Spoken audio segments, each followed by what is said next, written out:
بسم الله الرحمن الرحيم. لا أقسم بيوم القيامة ولا أقسم بالنفس اللوامة أيحسب الإنسان أن لن نجمع عظامه بلى قادرين على أن نسوي بنانه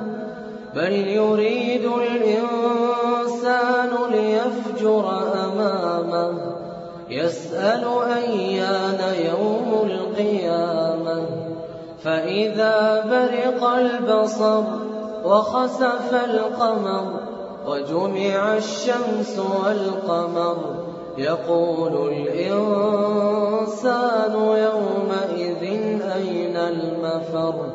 كلا لا وزر إلى ربك يومئذ المستقر ينبأ الإنسان يومئذ بما قدم وأخر بل الإنسان على نفسه بصيرا ولو ألقى معاذيرا لا تحرك به لسانك لتعجل به إن علينا جمعه وقرآنه فإذا قرأناه فاتبع قرآنه ثم إن علينا بيانه كلا بل تحبون العاجلة وتذرون الآخرة وجوه يومئذ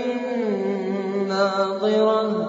إلى ربها ناظرة ووجوه يومئذ باسرة تظن أن يفعل بها فاقرة كلا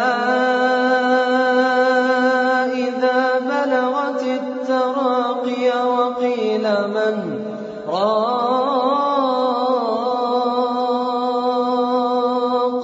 وظن أنه الفراق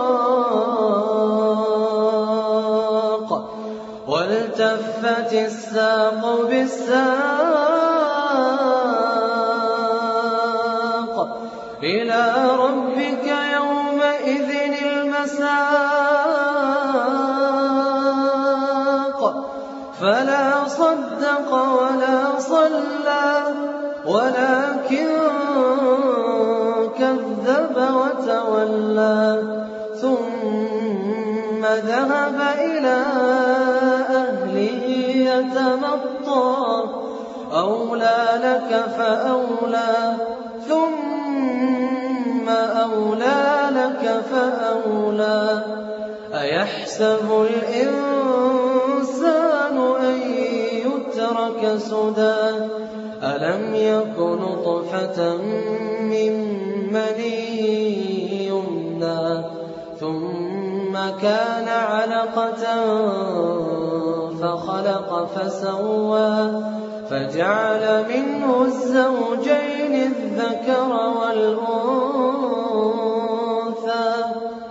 أليس ذلك بقادر على أن يحيي الموتى الله